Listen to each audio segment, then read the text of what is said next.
नमस्कार दोस्तों, welcome to कॉपलास सुपर नेम। एसएससी रेलवे के लिए जीएस जीके की सीरीज का सेट नंबर 5वां है आज। दोस्तों, मेरी वीडियो को आप पहली बार देख रहे हैं तो चैनल को सब्सक्राइब कर लीजिएगा।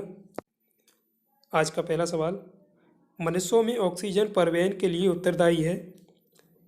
आंसर है हीमोग्लोबिन। मेलानिन से त्वचा का रंग निर्धारित होता है। लसिका विभिन्न ऊतकों तथा कोशिकाओं के बीच स्थित अंतरकोशिकीय अवकाशों में पाए जाने वाले हल्का पीला द्रव को लसिका कहते हैं। लसिका एक प्रकार का द्रव है जिसकी रचना लगभग रक्त प्लाज्मा जैसी होती है, जिसमें पौष्टिक पदार्थ, ऑक्सीजन, कई अन्य पदार्थ मौजूद रहते हैं। लसिका में पाई जाने वाली कणिकाएं लिम्फोसाइट कहलाती हैं। ये वास्तव में श्वेत रुधिर कणिकाएं होती हैं। लसिका ऊतक से हृदय की ओर केवल एक ही दिशा में बहता है। दूसरा सवाल, ऊष्मा का सबसे अच्छा चालक है। उत्तर है चांदी। धातुएं विद्युत एवं ऊष्मा की अच्छी सुचालक होती हैं। ऊष्मा की सबसे कम चालकता होती है शीशे में। तीसरा सवाल, केरल में फसल की कटाई पर कौन सा उत्सव मनाया जाता है। उत्तर है ओणम। पोंगल तमिलनाडु में मनाया जाता है। लोहड़ी और बैसाखी पंजाब में। चौथा सवाल, पहले स्तनपायी क्लोन भेड़ का नाम क्या था। उत्तर है डॉली। यान बिलमुट रोजलिंग इंस्टीट्यूट स्कॉटलैंड में एक वैज्ञानिक थे। इन्होंने 5 जुलाई 1996 को सर्वप्रथम एक भेड़ से कोशिका लेकर डॉली नामक क्लोन बनाई थी। सवाल नंबर 5, ड्यू शब्द किसके साथ जुड़ा हुआ है। उत्तर है लॉन टेनिस। क्वेश्चन नंबर 6, नदी एकमात्र प्राकृतिक जल स्रोत जो रेगिस्तान में स्थित एक झील के अंदर बहती है। उत्तर है लूनी नदी। काली नदी चंबल की सहायक नदी है। गंगा भारत की सबसे लंबी नदी है जिसकी लंबाई है 2525 किलोमीटर। तीस्ता ब्रह्मपुत्र की सहायक नदी है। लूनी नदी अजमेर में नाग की पहाड़ी से निकलती है जो अरावली पर्वत पर स्थित है। 7वां सवाल, उत्तरी भारतीय मैदानों की दलदली पट्टी को किसके नाम से जाना जाता है। उत्तर है तराई के मैदान। नई जलोढ़ मृदा को खादर कहा जाता है और पुरानी जलोढ़ मृदा को बागर। याद रखिएगा, जलोढ़ मृदा भारत में सर्वाधिक क्षेत्रों में पाई जाती है, लगभग 22%। 8वां सवाल, PMGY का पूर्ण रूप क्या है। उत्तर है प्रधानमंत्री ग्रामोदय योजना। इस योजना का प्रारंभ 2000 से 2001 के बीच हुआ था। इसका उद्देश्य था गांवों का समग्र विकास। कौन सा देश दुनिया का सबसे बड़ा लोकतंत्र है। उत्तर है भारत। सबसे पुराना लोकतंत्र है अमेरिका। निम्न में से कौन सी शास्त्रीय नृत्य की एक शैली नहीं है। उत्तर है कालबेलिया। कथक उत्तर भारत का है, कथकली केरल, ओडिसी उड़ीसा का है, कालबेलिया राजस्थान का नृत्य है। सवाल नंबर 11, मस्तिष्क तंत्र का हिस्सा है। उत्तर है तंत्र का तंत्र। 12वां सवाल, युद्ध के दौरान वीरता के विशिष्ट कार्य प्रदर्शित करने के लिए दिया जाने वाला सर्वोच्च सैन्य सम्मान कौन सा है। उत्तर है परमवीर चक्र। महावीर चक्र दूसरे नंबर का सर्वोच्च सम्मान है। निम्नलिखित विकल्पों में से कौन सी भारत में हिमालय की सबसे ऊंची पर्वत चोटी है। उत्तर है कंचनजंगा जो सिक्किम में स्थित है। माउंट एवरेस्ट नेपाल में स्थित है। नंदा देवी उत्तराखंड। कंचनजंगा, नमचा बारवा, माउंट एवरेस्ट, नंदा देवी ये सभी हिमाद्री हिमालय, बृहद हिमालय या सर्वोच्च हिमालय के अंतर्गत आते हैं। भारतीय कवि, संगीतकार और फिल्म निर्देशक संपूर्ण सिंह कालरा का उपनाम क्या है। उत्तर है गुलजार। भारत में लोगों की वाले राज्यों को अधिक प्रतिनिधि मिलते हैं। उत्तर अधिक आबादी वाले राज्यों को अधिक प्रतिनिधि मिलते हैं। हिमालय की ऊंची ऊंची पर्वतमालाओं के घास के विशाल मैदान क्या कहलाते हैं। उत्तर है बग्याल।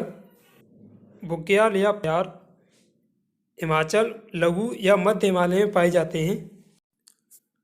स्वतंत्रता के बाद भारत के पहले उप प्रधानमंत्री कौन हुए।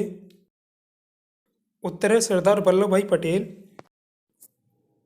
निम्नलिखित में से कौन से व्यापार अवरोध नहीं है। उत्तर है निर्यात सुरक्षा। भारतीय जनता पार्टी बीजेपी की उत्पत्ति किसके द्वारा स्थापित भारतीय जन संघ में निहित है?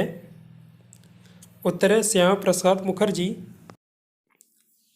1793 में जमींदारी प्रणाली किसके द्वारा शुरू की गई थी? उत्तर है कॉर्नवालिस। कॉर्नवालिस का शासनकाल है 1786 से 1793। पुनः आया 1805 में। जमींदारी या स्थायी बंदोबस्त प्रणाली को सर जॉन शोर ने तैयार किया था।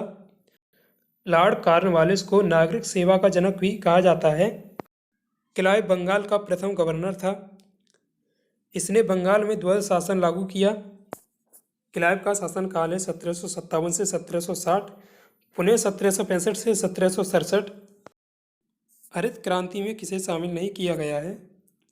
उत्तर है गांव की सड़कों के सुधार को, बीजों की अधिक उपज देने वाली किस्मों को, सिंचाई की अच्छी तरह से विकसित प्रणाली के उपयोग को, खेती में उन्नत तकनीक के उपयोग को हरित क्रांति में शामिल किया गया है।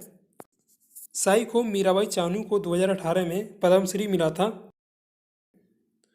भारोत्तोलन में मीराबाई चानू मणिपुर से हैं। अभी जो टोक्यो ओलंपिक हुए थे उसमें भारत के लिए पहला पदक जो रजत पदक जीता था मीराबाई चानू ने ही जीता था। गरबा एक लोक नृत्य है जिसकी उत्पत्ति किस में हुई है? उत्तर है गुजरात। कालबेलिया राजस्थान का था। वह एकमात्र पाकिस्तानी नागरिक कौन था जिसे भारत रत्न से सम्मानित किया गया था? उत्तर है खान अब्दुल गफ्फार खां। इन्हें 1987 में भारत रत्न दिया गया। आज का आखिरी सवाल, किसको कोशिका का पावर हाउस कहा जाता है? उत्तर है माइटोकॉन्ड्रिया।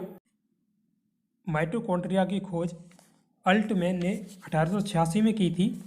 बेड़ा ने इसका नाम माइटोकॉन्ड्रिया दिया। यह कोशिका का श्वसन स्थल है। कोशिका में इसकी संख्या निश्चित नहीं होती है।